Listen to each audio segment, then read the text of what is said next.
여러분 안녕하십니까? 평행선을 달리는 의정 갈등의 분수령이 될 사법부의 결정이 이번 주에 내려집니다. 의대 증원을 멈춰달라는 집행정지 사건을 맡은 재판부가 주말에 정부로부터 받은 근거 자료에 관심이 높아지는 이유인데요. MBC가 정부의 제출 자료를 입수해 살펴봤습니다. 유서영 기자가 단독 보도합니다.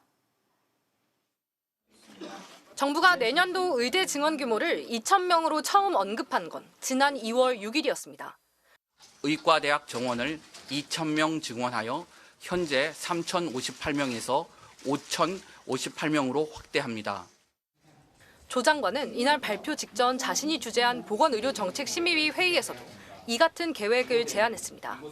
MBC가 입수한 회의록에 따르면 조 장관은 당장 5천여 명이 모자란 의사 수가 2035년엔 만여 명이 부족해질 거란 전망을 토대로 2025학년도부터 2,000명을 증원하자고 했습니다. 구체적 증원 규모가 갑자기 장관의 입에서 등장하자 일부 위원들은 격앙된 발언을 쏟아냈습니다.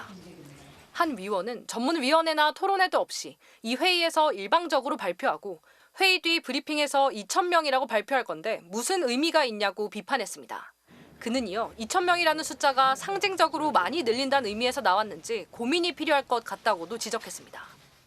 또 다른 위원은 지난 2018년 폐교 당시 정원을 떠맡은 다른 학교에 큰 혼란을 겪게 했던 서남대 의대를 거론하며 그런 학교를 20개 이상 만드는 것과 같은 결과가 초래될 것이라고 우려했습니다. 정부가 그제 법원에 제출한 49건의 의대 증원 관련 자료 중 2,000명이 구체적으로 언급된 문서는 이 보정심의 회의록이 유일합니다. 회의록 유무와 작성 여부 등을 두고 의료계와 신경전을 벌이던 의료현안협의체 역시 언론에 배포한 보도자료뿐이었습니다.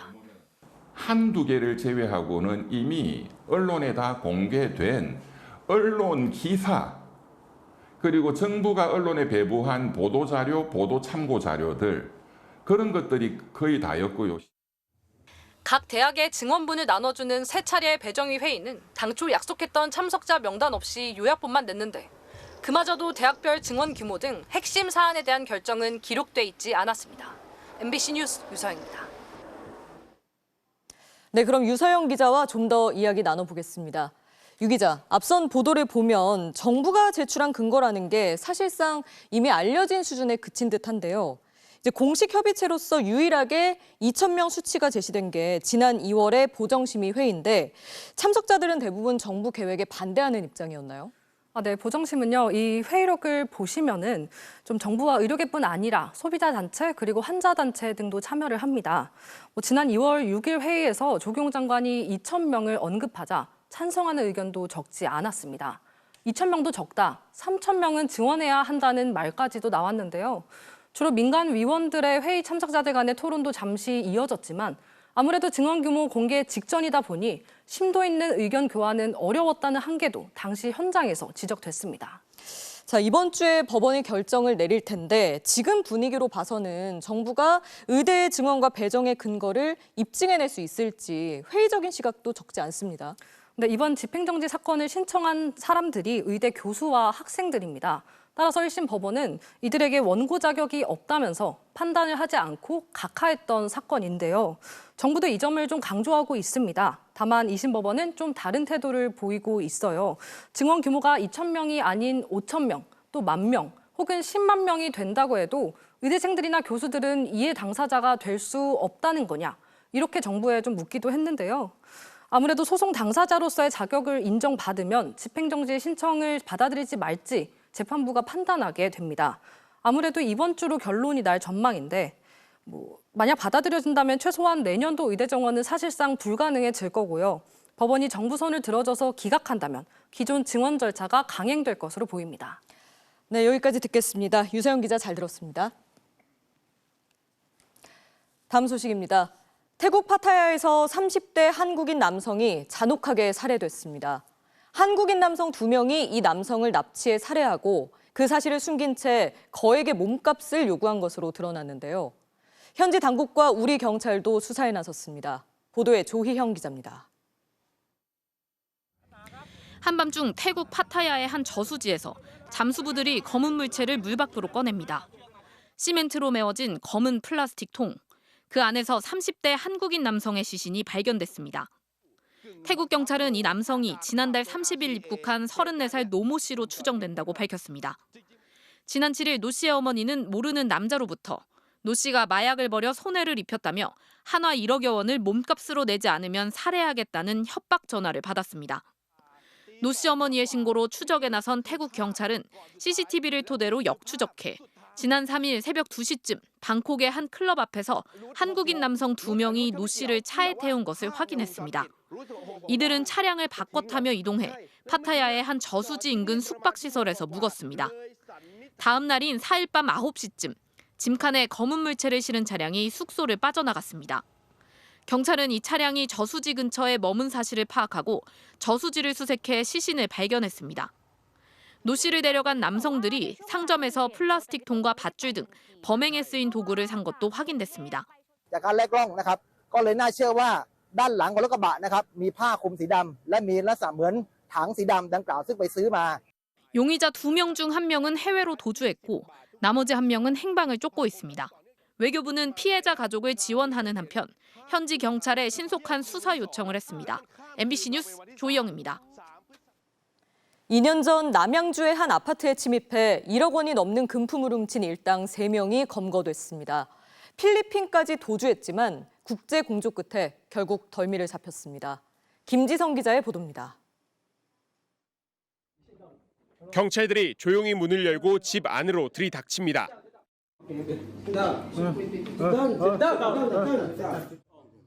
남성들이 경찰 제지 속에 자리에 앉습니다.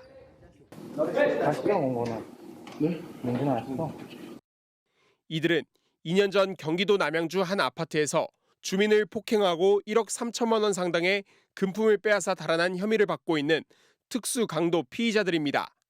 7인조 강도단 중 4명이 지난해 11월 붙잡히자 이들 3명은 필리핀까지 도망쳤습니다. 경찰이 필리핀 당국 등과 합동 추적팀까지 꾸렸지만 지난달엔 차량을 버리고 렌트카와 택시를 타고 달아나면서 수사팀을 따돌렸습니다. 하지만 결국 세부 남쪽 은신처가 발각되면서 필리핀 도피 6개월 만에 경찰의 덜미를 잡혔습니다. 이들은 마닐라 외국인 보호 수용소에 수감됐으며 경찰은 필리핀에서 강제 추방 절차를 마치는 대로 국내 송환할 방침입니다. 차량들이 형태를 알아볼 수 없을 정도로 찌그러져 있습니다. 오늘 새벽 2시 50분쯤 전북 완주군 익산 장수 고속도로에서 살수차와 트럭, SUV가 잇따라 충돌했습니다. 갓길에 서 있던 트럭을 살수차가 들이받고 옆 차선으로 튕겨 나가면서 뒤에서 달려오던 SUV와 충돌한 것으로 경찰은 보고 있습니다. 이 사고로 SUV 운전자 70대 남성이 숨졌습니다. 예인선에서 검은 연기가 피어오릅니다. 해경과 소방당국이 나서 물을 뿌리며 진화에 나섭니다. 오늘 낮 1시쯤 충남 보령 오천항 근처 예인선 기관실에 불이 났다는 신고가 접수됐습니다. 배에 타고 있던 승선원 3명은 모두 구조됐지만 이 중 1명이 화상을 입어 병원으로 옮겨졌습니다. 오늘 오전 10시 45분 제주도 서귀포시 앞바다에선 어선 전복 사고가 발생했습니다. 60대 선장은 뒤집힌 선박 위에서 구조를 요청하다 근처에 있던 어선에 발견됐습니다. 해경은 큰 너울성 파도에 배가 뒤집힌 걸로 보고 정확한 사고 경위를 조사 중입니다. MBC 뉴스 김지성입니다. 어제 프로축구 K리그 경기에서 일부 관중들의 대규모 물병 투척으로 선수들이 크게 다칠 뻔한 일이 있었습니다. 해당 구단이 사과문을 내긴 했지만 선수 안전을 위협하는 상황이 펼쳐진 만큼 중징계가 불가피해 보입니다. 민병호 기자입니다. 경기 종료 휘슬이 울린 순간 관중석에서 경기장 안으로 물병이 날아듭니다. 많은 물병에 물이 들어있었고 그중 한 병이 기성용의 급소에 맞았습니다. 잠시 고통스러운 표정을 짓던 기성용은 이내 쓰러져 한참을 일어나지 못했습니다. 경기 직후 2대1로 승리한 서울 골키퍼가 인천 관중석 쪽을 향해 포효하는 동작을 취하자 흥분한 일부 팬들이 물병을 집어 던진 겁니다. 인천 선수들의 만류도 소용이 없었습니다. 물병이 이제 물이 들었다 보니까 무게감이 있어서 어떻게 보면 좀 크게 다칠 수 있는 그런 상황이었기 때문에 선수들이 다칠 수 있는 그런 부분에 대해서는 좀 팬들도 좀 자제를 해주는 게 맞지 않나. 상대를 가격한 인천 선수 한 명이 퇴장당하고 양팀 선수들이 거칠게 충돌하는 등 경기 내내 아슬아슬했던 승부는 종료 직후 흥분한 관중들의 물병 투척으로 결국 아수라장이 돼버렸습니다. 인천구단은 사과문을 통해 안전을 위협하는 상황이 발생해 관람객과 선수들에게 심려를 끼친 점에 책임을 통감한다며 물병 투척과 관련된 원인을 철저히 조사하고 재발 방지에 노력할 것이라고 말했습니다. 하지만 이에 따른 중징계는 불가피해 보입니다. 관중의 그라운드 내 이물질 투척에 대해 K리그는 무관중 홈 경기나 응원석 폐쇄, 제재금 부과 등의 징계를 규정하고 있습니다. 프로축구연맹은 경기 감독관 보고서와 감독관 회의 결과를 검토하고 구단 경위서를 제출받은 뒤 본격적인 징계 절차에 들어갈 전망입니다. MBC 뉴스 민병호입니다. 바쁜 일상 속에서 아무 생각 없이 있는 걸 겨루는 이른바 멍때리기 대회. 올해 벌써 10주년을 맞은 대회에 다양한 시민들이 참여해 주말을 즐겼습니다. 부처님 오신 날을 앞두고 서울 도심에서 연등 체험 행사도 열렸습니다. 재은효 기자가 다녀왔습니다. 제복을 입은 사람부터 수의사, 요리사의 쇼트트랙 선수까지 다양한 직업의 사람들이 한자리에 앉았습니다. 가족끼리 함께한 경우도 많습니다. 누가 더 아무 생각을 하지 않는지를 겨루는 이른바 멍때리기 대회 참가자들입니다. 평소에는 이제 출동을 계속 해야 돼서 항상 좀 긴장하거나 이제 준비하고 있는 삶을 좀 살고 있는데 휴식하고 충전할 수 있는 좋은 기회가 될 것 같습니다. 기분이 훨씬 북 떴고 제가 꼭 1등이 될 거예요. 멍하게 있는 게 시간 낭비가 아니고 오히려 바쁜 일상에서 뇌를 쉬게 하는 게 필요하다는 취지로 열리는데 올해로 벌써 10주년을 맞았습니다. 전공 지식을 살리겠다는 대학원생들부터 어떻게 하면 침착하게 유지하면서 심전도를 측정할 수 있는지 그 노하우를 알고 있기 때문에 수능을 5번 본 유명 유튜버까지 도전장을 내밀었습니다. 상위권이 되지 않을까 이렇게 생각하고 있습니다. 성적이 기대만큼 안 나오고 네. 내가 어디서 멍을 때리는지 한번 확인해. 기회가 있다면은 일단 재수까지는 해보도록 하겠습니다. 90분 동안 일정한 심박수를 유지하면서 졸아서도 말을 해서도 안 됩니다. 규칙을 어기면 저승사자가 와 끌고 나갑니다. 최종 우승은 아나운서, 외국어 강사 등 여러 직업을 갖고 바쁘게 살고 있다는 30대 여성에게 돌아갔습니다. 종이를 자르고 붙이는 손이 부지런히 움직입니다. 직접 만드는 작은 연등에 소원을 담아봅니다. 연등, 팔모등 만들고 있었어요. 어떤 소원 빌고 싶었어요? 항상 행복하기. 날씨도 너무 좋고 오늘 연등 행사 있다고 해서 가족들하고 나왔는데 색칠하는 것도 하고 여러 가지 많아서 좋은 시간 보낼 수 있었던 것 같아요. 될 거예요.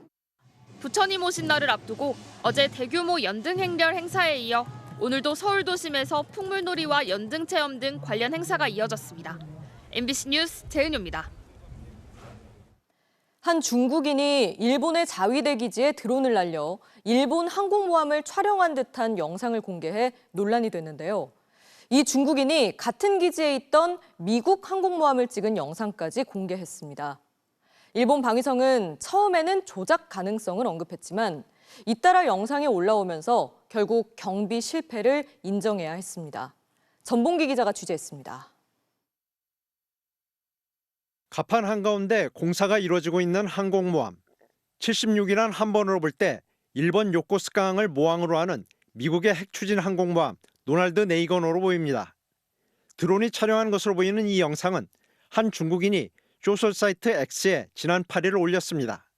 그런데 이 중국인은 앞서 지난 3월 말에 역시 요코스카 기지에 있는 일본 자위대의 이즈모함도 촬영해 중국 동영상 사이트에 올렸습니다. 드론을 조종해 일본 항공모함에 착륙했다. 게임이 아니다란 도발적인 제목까지 달았습니다. 이즈모함은 항공모함으로 사용할 수 있게 개조돼 주변 국가들이 주목하는 배입니다. 중국 드론이 저공비행까지 해가며 찍은 걸로 보이는 영상이 나오자 일본 네티즌들은 방위성을 질타했습니다. 일본 방위성은 처음엔 AI 등이 만든 조작 영상일 가능성에 무게를 뒀습니다.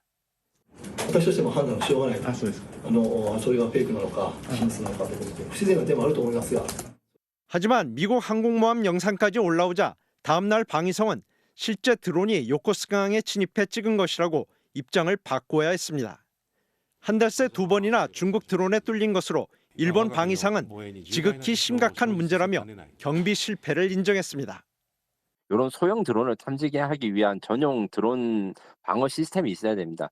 일본 군함 같은 경우에는 아마 그런 시스템이 아예 전혀 없었던 것으로 보이고 영상을 올렸던 중국인은 촬영 시 아무런 방해를 받지 않았다고 밝혀 경비가 허술했음을 증명했습니다.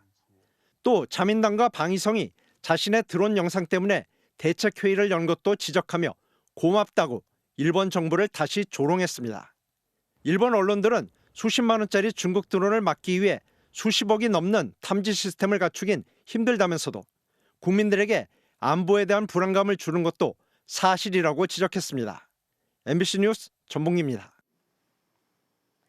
22대 국회 전반기 국회의장 후보가 민주당 내 4파전에서 추미애, 우원식 두 후보로 좁혀졌습니다. 최다선인 추미애, 조정식 후보가 추미애 후보로 단일화하며 주말 사이 교통정리가 이뤄진 건데요. 그 배경에는 이재명 대표의 의중에 따른 물밑 조율이 있었던 걸로 파악됐습니다. 김정우 기자의 보도입니다. 휴일 오후 서울 여의도의 한 식당에서 22대 전반기 국회의장 경선에 나선 추미애, 조정식 두 후보가 마주 앉았습니다. 이들은 40분 만에 추미애 당선자로 후보를 단일화하기로 합의했습니다. 다수당 최다선 연장자가 국회의장을 맡는 관례에 따라 똑같이 최다선 6선인 두 후보 중 연장자인 추 후보가 나서기로 한 겁니다. 국회 관례를 존중하고 또 국회를 선도하는 모범을 보이자 이렇게 뜻을 모아서 합의를 했고요. 이렇게 큰 결단을 해주신 조정식 후보님께 감사의 말씀을 드립니다. 두 후보는 총선 민심과 당심에 담긴 소명을 받아 개혁국회 구성에 앞장서겠다고 밝혔습니다. 친명계 좌장으로 불리는 정성호 후보도 당 승리와 정권 교체를 위해 더 노력하겠다며 경선 불출마를 선언했습니다. 추미애, 조정식 후보에 이어 5선의 정성호, 우원식 후보까지 4명이 출사표를 던졌다가 주말을 지나면서 둘만 남게 된 겁니다. 급작스런 교통정리에는 이재명 대표의 의지, 이른바 명심이 작동한 것으로 알려졌습니다. 물밑 대화 과정에서 이 대표가 친명으로 꼽히는 정성호, 조정식 두 후보에게 당의 이익을 위해 순리대로 가야 한다며 국회 관례를 따르자는 뜻을 직간접적으로 전달한 것으로 파악됐습니다. 다른 경쟁자가 모두 물러나 추미애 후보가 추대될 수 있다는 전망도 나왔지만 5선인 우원식 의원은 사퇴하지 않고 경선에 출마하겠다는 뜻을 분명히 했습니다. 민생을 제대로 챙길 수 있는 철학과 실력과 추진력을 갖춘 그런 의장이 필요합니다. 추미애, 우원식 두 후보가 경쟁하는 국회의장 후보 경선은 오는 16일 치러집니다. 두 후보 모두 중립성보다는 선명성을 강조하고 있고 누가 국회의장에 뽑히더라도 22대 국회 여당과의 신경전이 예상됩니다. MBC 뉴스 김정우입니다. 사용자의 요구에 따라 결과물을 만들어내는 생성형 AI가 등장한 지 1년이 넘었습니다. 빠르게 성장한 AI는 이제 사무실에서 비서 역할도 하고 있다는데요. 우리의 법과 제도는 이런 변화를 맞이할 준비가 돼 있을까요? 김윤미 기자가 현장 다녀왔습니다.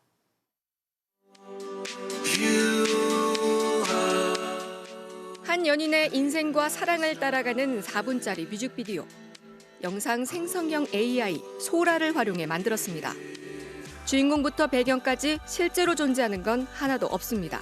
입력창에 80년대 고등학교 복도의 체크무늬 타일 바닥이 계속해서 앞으로 나아간다 같은 대화형 명령어를 입력했을 뿐입니다. 생성형 AI는 이제 사무실로도 깊숙이 들어왔습니다. 스포츠 콘텐츠 플랫폼을 운영하는 회사. 여기선 AI가 영상을 편집합니다. 지금 전반 시작했다는 걸 인식한 거고요. 뭘 보고 얘는 판단해요? 경기 전에는 이제 안 나오다가 스코어보드가 뜨잖아요. 골이 들어가자 AI도 바빠집니다. 진짜 득점했는지 파악하고 맞으면 자동으로 편집을 시작하는 겁니다. 1분 길이 하이라이트 영상을 만드는데 2분도 안 걸렸습니다. AI는 개인 비서도 됩니다. 외국인과의 영상 회의는 알아서 번역하고 회의록 작성, 이메일 초안 작성도 AI가 합니다. 회사 데이터를 가지고서 생성 AI 서비스를 만들었기 때문에 기업에 최적화되어 있는 서비스라고 생성 AI 서비스라고 말씀드릴 수 있겠습니다. OECD 조사에서 주요 회원국 근로자 80%는 AI로 업무 성과가 높아졌다고 답했습니다. 생산성도 제조업에서 63%, 금융업에선 57% 올라갔습니다. 인구 절벽 시대, AI는 필수가 돼가고 있습니다. 하지만 어떤 기준으로 개발하고 활용해야 하는 건지 법과 제도는 AI 발전 속도를 못 따라가고 있습니다. AI가 특정 업무들을 대체하면서 업무 효율성을 증진시키기도 하지만 그 단축된 시간을 동일한 노동자가 다른 일을 더 많이 해야 되는 노동 강도에 미치는 효과에 대해서 면밀한 평가들이 있지는 않은 것 같습니다. 미국과 유럽은 AI 산업의 육성과 규제, 개인정보 보호까지 망라한 법안을 만들었지만 한국에선 AI 기본법이 21대 국회에서 상임위도 통과하지 못해 폐기될 수순입니다. MBC 뉴스 김유미입니다. 서울 아파트 전셋값 상승세가 멈추지 않고 있습니다. 무려 51주 연속 거의 1년 내내 올랐는데요. 매물 자체가 적은 데다 전세 사기 여파로 세입자들의 수요가 아파트에 쏠리면서 전세가 고공행진은 당분간 이어질 것으로 보입니다. 오유림 기자가 취재했습니다. 서울 성동구의 1,200여 세대 규모의 아파트 단지입니다. 지난 1일 전용 면적 84제곱미터 전세가 6억 5천만 원에 거래됐습니다. 불과 보름 전엔 같은 면적의 매물이 4억 7천만 원에 갱신됐습니다. 갱신 계약이 2년 전 전세값 수준인 점을 감안하면 2년 만에 2억 원 가까이 오른 겁니다. 대출 금리도 오르고 전세까지 다 올랐잖아요. 신규 수요들이 이동을 안 해요, 지금. 40평대는 지금 매물이 없어요. 일주일 새 성동구 아파트의 전세값은 0.22% 올랐습니다. 서울 전체로는 0.09% 올랐습니다. 51주 연속 오름세에 상승폭도 확대됐습니다. 전세 공급은 부족한데 수요가 몰리고 있기 때문입니다. 서울 전세 물량은 5월 10일 기준 2만 9천여 건으로 1년 전과 비교해 1만 건이나 줄었습니다. 고금리 상황과 집값 상승에 대한 낮은 기대 심리로 집을 사지 않고 일단 전세로 눌러앉는 세입자들이 많아졌습니다. 그러다 보니 재계약 건수도 증가했습니다. 올해 신고된 서울 아파트 전세 계약 3만 9천여 건 가운데 갱신 계약은 1만 4천여 건으로 전체의 37%를 차지했습니다. 지난해보다 10%포인트 늘었습니다. 이런 상황에서 최근 빌라 오피스텔 전세 사기 사건 여파로 아파트 쏠림 현상마저 심해졌습니다. 전세 사기 여파로 인해서 비아파트를 선호하고 있지 않고 전세금 반환 보증 한도가 너무 낮아서 임차는 더욱 비아파트를 선호하지 않습니다. 통상 전세값이 오르면 매매값을 밀어올리면서 전세 수요가 매매 수요로 바뀌기도 하지만 아직 그럴 단계는 아닌 것으로 전문가들은 보고 있습니다. 서울의 아파트 전세가 비율이 50% 약간 넘는 수준인데요. 매매 가격을 압박하려면은 그 비율이 한 60%는 넘어야 되는데 전세 시장에 숨통을 틔워줄 것으로 기대했던 서울 둔촌 주공아파트의 준공도 당초 예정인 올해 11월보다 늦어질 수 있다는 관측이 나오고 있어 전세값 상승은 한동안 계속될 것으로 보입니다. MBC 뉴스 오유림입니다. 김건희 여사의 명품백 수수 의혹 사건을 수사하고 있는 검찰이 내일 의혹의 핵심 인물인 최재형 목사를 불러 조사합니다. 최 목사는 재작년 9월 김 여사에게 300만 원짜리 크리스찬 디올 파우치를 건네고 몰래카메라로 이를 촬영한 인물입니다. 검찰은 김 여사에게 명품백을 건넨 이유가 무엇인지, 윤석열 대통령의 직무와 관련된 청탁은 없었는지 추궁할 것으로 보입니다. 잠시 후 뉴스데스크에 이어 방송되는 탐사기획 스트레이트는 지금도 고통받고 있는 전세 사기 피해자들과 내 집 마련의 발판이 사라진 젊은이, 신혼부부들의 사연을 집중 취재했습니다. 또 시장은 침체됐는데 분양가는 치솟고 강남 3구 등 일부 지역의 고가주택만 살아남고 있는 기존의 상식이 무너진 부동산 시장의 현주소를 보도합니다.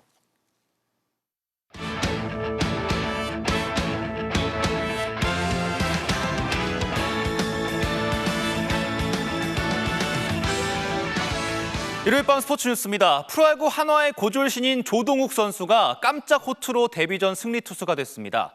침체에 빠졌던 한화는 무려 42일 만에 위닝 시리즈를 달성했습니다. 김수근 기자입니다. 지난해 신인 드래프트에서 황준서에 이어 두 번째로 한화의 선택을 받았던 좌완 투수 조동욱. 190cm의 큰 키에 거침없는 투구로 데뷔전에 나섰습니다. 베테랑 타자 이용규를 공 2개 만에 돌려세우며 프로 첫 아웃 카운트를 잡았습니다. 3회 잠시 위기가 찾아왔습니다. 페라자의 어이없는 에러로 1사 3루에 몰렸지만 조동욱은 희생타로 단 한 점만 내줬을 뿐 더 이상 흔들리지 않았습니다.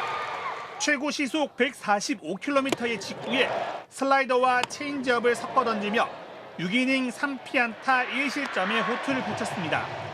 한화 타선도 모처럼 고르게 폭발했습니다. 3회 폭투와 실책으로 경기를 뒤집은 뒤 4회 무사 만루에서 석점을 뽑아내며 승기를 잡았습니다. 키움의 막판 추격을 뿌리친 한화는 42일 만에 위닝 시리즈를 달성했고 조동욱은 입단 동기 황준서에 이어 고졸 신인으로는 KBO 통산 11번째로 데뷔전 선발승을 기록했습니다. 이렇게 공도 들고 있고 하니까 정말 꿈 같고 실감이 안 나는 것 같습니다. 류현진 선배님께서 안아주시면서 너무 잘하려고 하지 말라고. LG는 8회 오스틴과 오지환의 홈런으로 롯데를 꺾고 5연승을 달렸고 오재일의 2타점 결승타를 앞세운 삼성은 NC를 잡고 공동 2위로 올라섰습니다. MBC 뉴스 김수근입니다. K리그 수원FC가 교체카드 이승우의 연속골로 전북의 역전승을 거두고 4위로 뛰어올랐습니다. 어느새 리그 최하위까지 추락한 전북. 시작은 좋았습니다. 전반 24분 문선민의 선제골로 1대0. 10분 뒤엔 페널티킥 추가골로 2대0. 오늘 꼴찌 탈출 가능할까요? 그런데 전반 42분 어이없는 퇴장이 나옵니다. 2대0으로 앞서고 있었는데 왜 그랬을까요? 수적 우위를 앞세워 반격에 나선 수원FC. 후반 교체 투입한 이승우가 역전 드라마에 시동을 겁니다. 11분 만에 만회골을 성공. 약간 행운도 따랐죠? 그리고 후반 35분 지동원이 머리로 내준 볼을 역시 머리로 밀어넣습니다. 2대2 동점. 기세가 오른 수원FC. 4분 뒤 안데르손의 슈팅이 정재민의 몸에 맞고 들어가면서 2대0으로 뒤지던 승부를 거짓말처럼 3대2로 뒤집었습니다. 수원FC는 리그 4위로 올라섰고 전북은 홈에서 최하위에 머물렀습니다. 선두 포항은 제주와 1대1로 비겼습니다. 전반 홍윤성의 골로 앞서가다가 후반 추가 시간 제주의 동점골을 내주고 무승부를 거뒀습니다. 2위 울산은 더 아쉬웠습니다. 2대1로 앞서면서 승리를 눈앞에 뒀는데 경기 종료 직전 김천, 김태현에게 극장 원더골을 허용하면서 2대2 무승부에 만족해야 했습니다.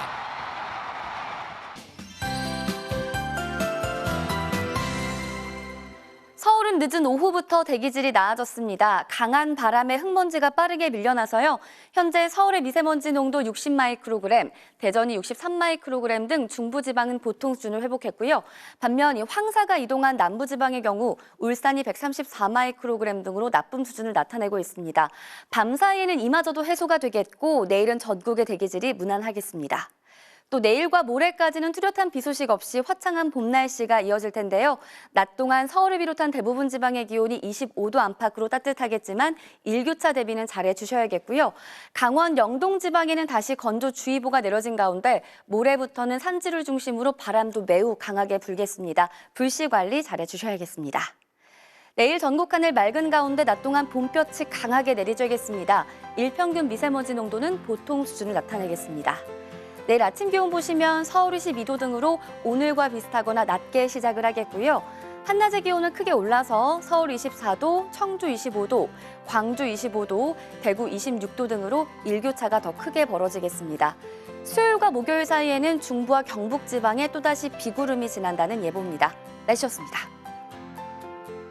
5월 12일 일요일 뉴스데스크 여기서 마칩니다. 시청해주신 여러분 고맙습니다.